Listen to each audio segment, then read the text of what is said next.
तो आज की इस वीडियो में हम लीड कोड का 14 प्रॉब्लम सॉल्व करने जा रहे हैं। आप लोगों ने इस वीडियो को एंड तक देखने और इस वीडियो को स्किप नहीं करना ताकि आप लोगों को सारा प्रॉब्लम समझ में आ जाए।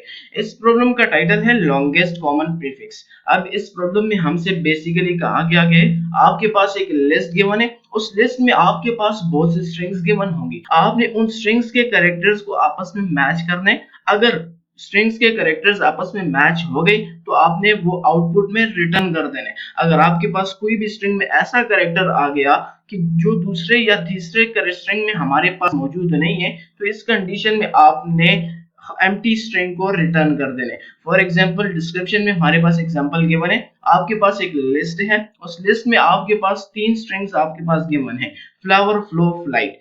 अब फर्स्ट स्ट्रिंग में हम जाएंगे, हमारे पास फर्स्ट स्ट्रिंग में एफ है, सेकंड स्ट्रिंग में भी हमारे पास एफ है एंड थर्ड स्ट्रिंग में भी हमारे पास एफ है।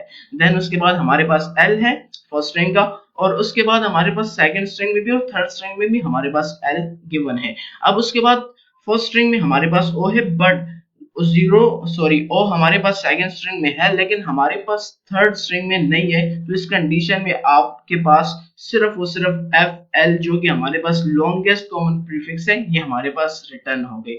अगर आपके पास कोई भी ऐसा कैरेक्टर ऐसा कोई भी नहीं है जो तीनों स्ट्रिंग्स में हो, ठीक है, तो उस कंडीशन में आपने एम्प्टी स्ट्रिंग को रिटर्न कर देना है।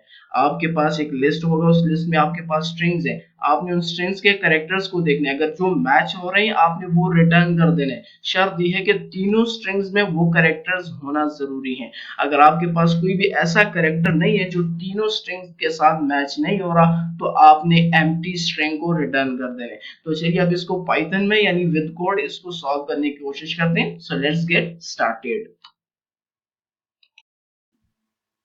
मैं यहाँ पर फर्स्ट ऑफ ऑल एक कंडीशन लगाऊंगा, अगर मेरे पास लिस्ट में कोई भी स्ट्रिंग्स ना हुई तो उस कंडीशन में आपने रिटर्न कर देने मेरे पास एम्प्टी स्ट्रिंग। देन उसके बाद मैं यहाँ पर जो मेरे पास लिस्ट में स्ट्रिंग्स होंगे वो मैं सॉर्ट कर दूंगा यानी सॉर्ट कीवर्ड की मदद से, यानी वो मेरे पास अल्फाबेटिकली यानी ए बी सी सारी स्ट्रिंग्स लाइन वाइज मेरे पास राइट कर दिए जाएंगे। तो इसके बाद मैं फर्स्ट नाम से एक वेरिएबल लूंगा जिसमें मेरे पास लिस्ट में जो मेरे पास स्ट्रिंग्स है उसमें मैं जीरो इंडेक्स को ले लूंगा जो कि मेरे पास फर्स्ट स्ट्रिंग होगा। देन उसके बाद मैं लास्ट बोलूंगा जो कि मेरे पास स्ट्रिंग का आखिरी इंडेक्स होगा, जो लास्ट इंडेक्स जो स्ट्रिंग होगा वो मैंने ले लिया लास्ट वेरिएबल में।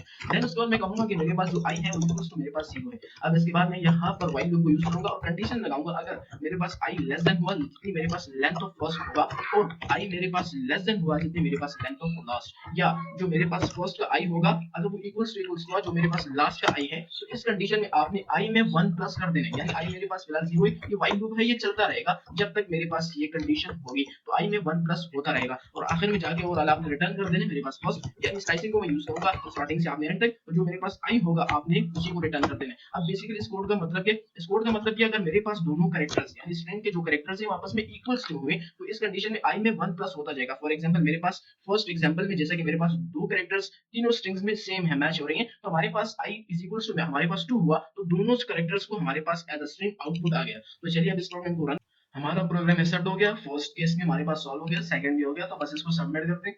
तो बस आज के लिए इतना ही। Thanks for watching this video, I will see you next time.